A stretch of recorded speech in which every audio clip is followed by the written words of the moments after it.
Welcome to your video on energetic shielding. My name is Laura Mazzata, and I have been a holistic therapist for 20 years, and I'm an Akashic Records channel.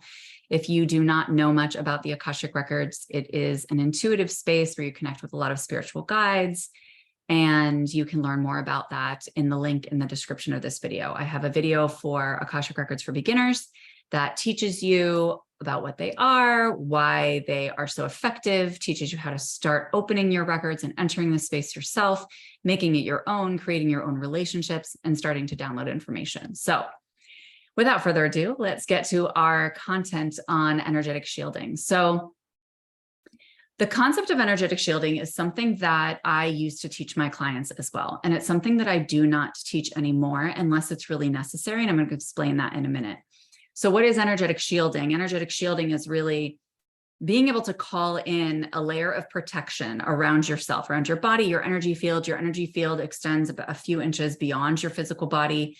And so you're calling in a veil of protection so that negative entities or negative energy cannot enter your field without your permission. Okay. So it's this concept that a lot of coaches and mentors are sharing. And the problem that I see with it is that they're really sharing it as like this standard practice rather than being able to share it as something that is a temporary band-aid for people who really, really need it for a short period of time. Okay. Because again, I've taught energetic shielding before, and it was something that I think I didn't use it very much. But I think there were a few times in my life that I found it beneficial. And there's examples of this that include putting a bubble of energy around yourself, like you're in a bubble, right? Or what I used to teach, which is placing yourself inside a disco ball, because there's mirrors along the outside of the disco ball. And so as you're inside of this disco ball, any energy that comes towards you is going to be reflected back and reflected outward and is not going to get absorbed. And so this is a very common practice for empaths, people who very easily and without understanding just absorb other people's energy that are in the room, right? And since they absorb these other people's energy, they end up getting overwhelmed and burnt out and overly emotional, and the information they're carrying isn't even their own, and all of this. So I can see and understand the purpose of energetic shielding for people who are maybe very, very early in their journey and really starting to get to understand energy and how it works, and they're not fully educated on how the universe operates. And for people who are in really unsafe or seemingly unmanageable or overstimulating situations. Okay. And this example would be somebody who is in an abusive situation, somebody who is in a situation where they may feel that they are not safe. So for instance, people with panic attacks on a regular basis, even though they are actually safe, but the panic attacks get them to the point where they feel like they're unmanageable. And so they need some kind of technique to kind of bridge them over into starting to trust that they're safe again. Okay. So it can be a helpful practice for that. And I also find that it can be helpful for children, especially as they're starting to learn these practices as well. So for instance, if my daughter goes to school and there's somebody who's really bugging her and she wants to try to deal with that on her own before talking to her teacher, I would encourage her to then picture that she's inside of this disco ball and that everything that is coming at her is being reflected off of her. That has nothing to do with her, right? She doesn't have to take it personally. So it can be very temporarily useful as a visualization tool, right? The issue that makes me a little bonkers is that this is being taught as like an everyday, yeah, use this all the time. I mean, I see people who have been doing this work for years that are coming to me talking about energetic shielding. And unfortunately, I really do find that energetic shielding is, for the most part, a fear-based concept. It's based on this concept that there's this big boogie monster outside of us that we are meant to protect ourselves from, that we need to protect ourselves because we are somehow not safe unless we do. Right. And so we're walking around creating shields around ourselves because we're afraid of the people or energy or situations that could potentially penetrate our field. So we are not giving ourselves any kind of votes of confidence that we can manage whatever comes our way. And we're also making all of these things outside of us more powerful than us. Right. So it's actually sending the wrong message when we're really looking at expanding who we are, expanding our level of consciousness, heightening our confidence, heightening our alignment with source, with God, with the universe, whatever you connect to. Okay. So I always say, fine, if you're going to teach people these energetic shielding techniques, do it, as long as you are also guiding the person or encouraging the person to do inner child work, nervous system regulation, and most importantly, a sustainable, intimate, and personal relationship with their higher power and or their soul. Okay. So outside of these situations that somebody is actually unsafe from a physical standpoint, or feels like they truly are threatened and can't function because of that, energetic shielding is really encouraging fear. Okay. And it's important to know that fear is not something that exists in the soul. It exists in the ego and it exists in the nervous system only. It's entirely a human concept, okay? It doesn't exist at higher levels of consciousness, and it doesn't exist, like I said, in any level spiritually, okay? So when you focus on shielding, what you're saying is, there's something I need to protect myself from. I'm making things outside of me a monster and seemingly insidious to my field. So I'm telling myself then, I don't have the power to say no. I don't have the power to discern or the ability to discern that this energy is not in alignment for me and this energy is in alignment for me, right? I mean, that sounds like a self-trust issue, correct? So really what we need to do is work on self-trust, not continually put up this freaking Band-Aid energetic shield that's going to say, oh, it's okay, I'll keep you safe, right? Because then you're going to constantly be shielding, but you're not attending to the root of the issue, which is the fear, right? And the fear is coming from the ego or the nervous system, okay? Let's not continue to disempower ourselves by saying that we have to energetically shield all the time. That's so disempowering, okay? There is no evil. Soak that in. There is no evil in the universe. It's a distortion of the human mind. Everything just is. Are there people who do things that we consider bad? Yes. Are those contracts, are those lives that their souls have contracted to show up in to activate the human population in one direction or another? Yes. Do you trust God? Do you trust the universe? Do you trust that these people, these experiences have been placed in our paths to activate the human race to wake up? Yes, a lot of times those activations aren't comfortable. My activation to wake up was sepsis. I almost died. I would love to be able to say that it didn't take that to get through my stubborn human brain to wake up and see the level of possibility and opportunity that's available to me, to my loved ones, to my clients, to everyone in this world and beyond this world, right? But I'm grateful for it, so grateful for it. Thank God, right? Because I've never, ever been able to love and trust myself and others and the universe in a way that I do now. I never thought this was available to me at this level, and it's continuing to expand and continuing to grow. Polarity is a human thing. So if you think about this in terms of the universe, right? Polarity, of course, is like positive and negative, right? There are no bad emotions. There's only judgment. Emotions are just energy flowing through us. And if we allow them to do that, we don't attach all these stories and meaning, they're just energy. They're not good or bad, okay? They're just activations from the universe, encouraging us to look a little deeper, understand ourselves more, heighten our consciousness, right? But in the universe, when we talk about polarity, positive, negative, we talk about magnetism. We talk about magnetic resonance and magnetic resistance, okay? So in the universe, yes, you do have quote unquote polarity that exists, but it's from more of a physics standpoint, right? More of a scientific standpoint, where you have magnetic poles resisting one another, right? But that's just energetic intensity. It's not good or bad. It's a difference in polarity, but it's not interpreted as good or bad in the universe, right? It's just energetic dissonance. And what happens?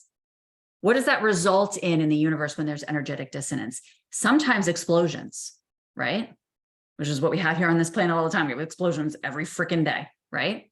Sometimes explosions, but what do those explosions result in the universe? New life, new planets, new star systems, universal objects, et cetera, et cetera, et cetera. They're not evil. The explosion isn't evil. The dissonance that led to the explosion is not evil. It actually led to new life. You think about the goddess Kali. She was all about destruction. People used to view her as like this really scary, menacing presence, but really she was destroying things to create new utopian experience and existence, right? These explosions from dissonance are not evil. They are energy that the universe is using to move towards its own expansion. It's all working in our highest good.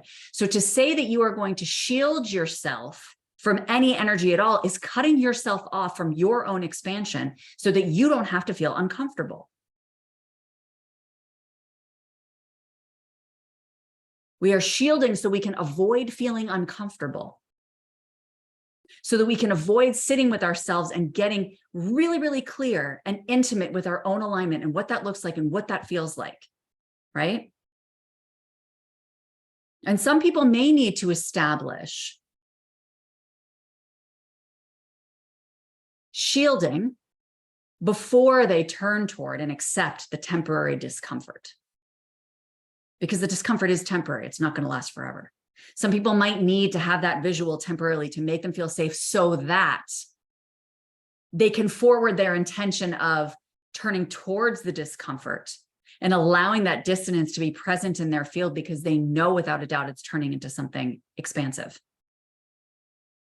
But again, it's temporary. Okay. And that's why there's people like therapists, healers, coaches, trusted loved ones to help us navigate this kind of polarity that shows up in the human world, this dissonance that shows up, right? So that we can come into more acceptance of the dissonance and understanding how to open ourselves so that this energy can just move through us, so that this dissonance can move through our field in a way that is not so intense, that doesn't last as long, that we can see from a mile away and be able to, yep, that's an alignment, that's not an alignment. This is about getting really, really intimate with your energy. And sometimes we do need somebody to hold space for us while we navigate that. And that's okay. This is why I love retreats so much. This is why I host as many retreats as I can. And why they're so transformative, because you are in a retreat situation. You are in a human holding container and a spiritual holding container with the space that's been created so that you can create this deep connection with your innermost self, so that any of that dissonance that comes up, you are held, you are seen, you are safe, right? And that's why they're such powerful containers. Let's talk about the nervous system for just a moment as well, because this is an important part of this too. We just talked about more of the ego and like the judgments we place on the energy and cutting ourselves off and the fear and the protection and all of that stuff, right? When it comes to the nervous system, actually, before I get to the nervous system, I want to share one example that I think is really helpful. So I've been a therapist for 20 years. One of my favorite, I want to say populations, but I don't like to say it that way. People who have psychotic experiences is one of the categories that I've worked with a lot over the past 20 years. I don't like to name any of this stuff, honestly. I don't believe in diagnostics anymore. I think that it's limiting. But it's fascinating to me because everybody that I know who has experienced quote unquote psychosis that has come to me in a clinic from a clinical standpoint, right?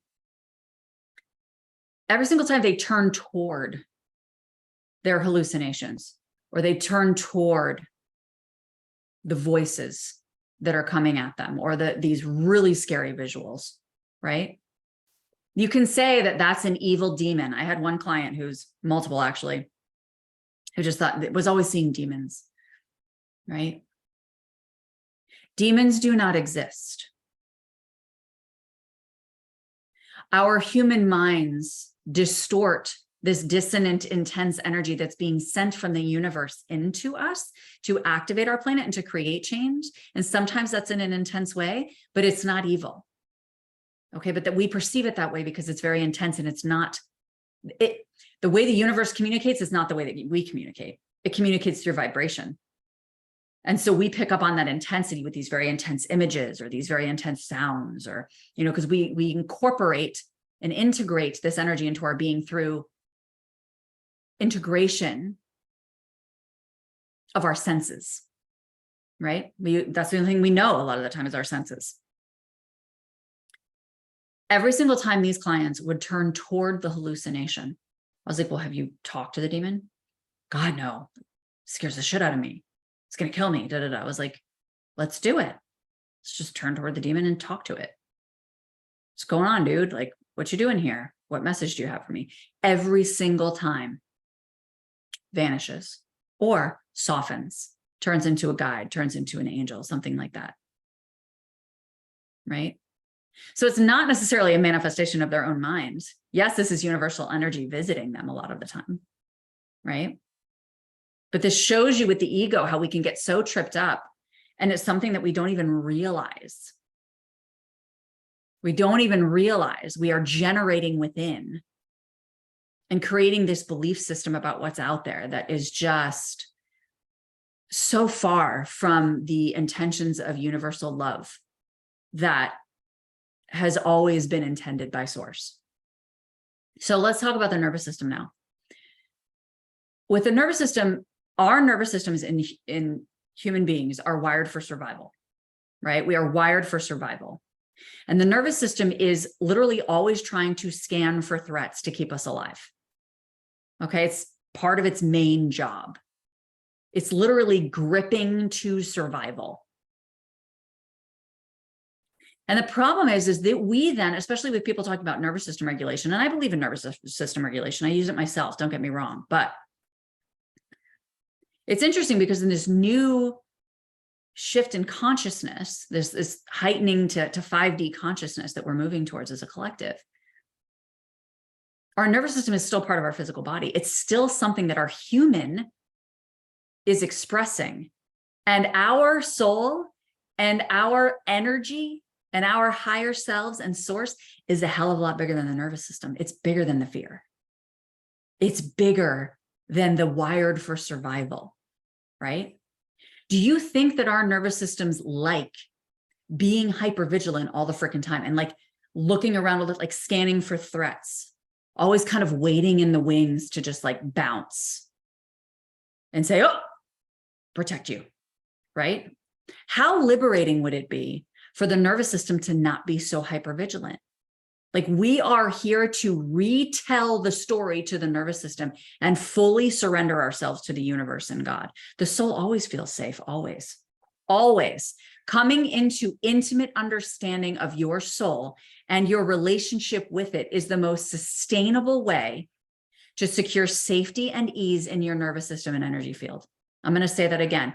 Coming into intimate understanding of your soul and relationship with it is the most sustainable way to secure safety and ease in your nervous system and energy field. So, although I love tapping and I have a tapping playlist, and these are all wonderful things that support my human, I know that ultimately the most sustainable access point to helping my nervous system feel like it's able to take a freaking day off and chill the hell out, for the most part, connect to source. So shield yourself if you must shield yourself, but know that it's a Band-Aid approach. If you desire to shield yourself, but set an intention that's bigger than that. That's more believing in yourself than that. That's more believing in the universe than that. That's more believing in your resilience than that. That's more trusting than that. And do it at the same time that you work on cultivating a relationship with your soul. Getting the things out of the way so that you can get closer to the root issue here, which is a lack of connection to the core essence of who you are. And some of these things you can use to get out of the way, the inner child work, like I said earlier, the nervous system regulation, right? But if you want to go straight to the source, no pun intended, go to source. That's the quickest, fastest way to get there. Because all the other shit is going to get handled and taken care of. And it's just going to be done once you go straight to source. Okay. So, like I said, shield yourself if you must, but know it's a Band-Aid approach as you establish the relationship with your soul. Sometimes we need that. Sometimes our humans are too twitchy and we need to kind of ground ourselves a little bit in some of these human techniques as we connect to our soul, but make the connection to your soul the intention. Okay. So that you can be introduced to the sustainable and long-standing safety that's available to you and that's innately within you. It's already there.